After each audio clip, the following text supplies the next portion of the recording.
The Israelites had barely begun to taste freedom when the earth began to tremble with a familiar terror, the sound of Pharaoh's chariots. The thunder of hooves echoed across the desert as dust spiraled into the sky. When the Israelites turned and saw the Egyptian army charging toward them, shields glinting, spears raised, wheels slicing through sand, they froze. Panic erupted. Why did we leave Egypt? Were there no graves there for us to die?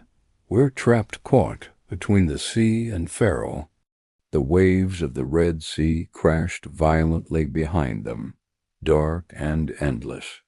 In front of them, death was riding fast. Fear spread like wildfire. But Moses, tired, dusty, and human like the rest of them, did not break. He lifted his hand and spoke with a calm boldness. "Do not be afraid. Stand still and see the salvation of the Lord." The people fell silent. The divine instruction. God's voice came to Moses. "Lift your staff. Stretch out your hand over the sea."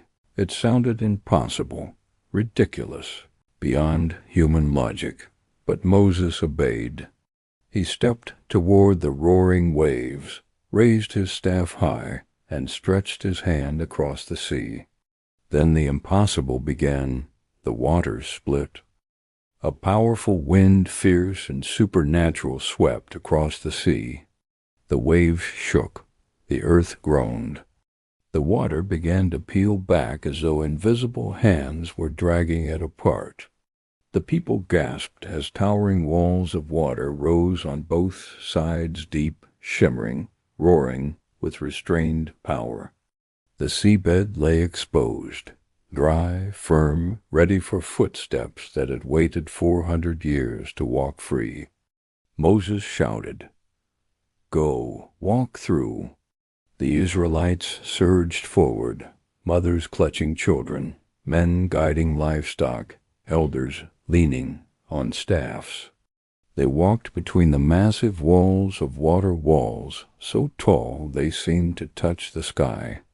Lightning flickered inside the waves.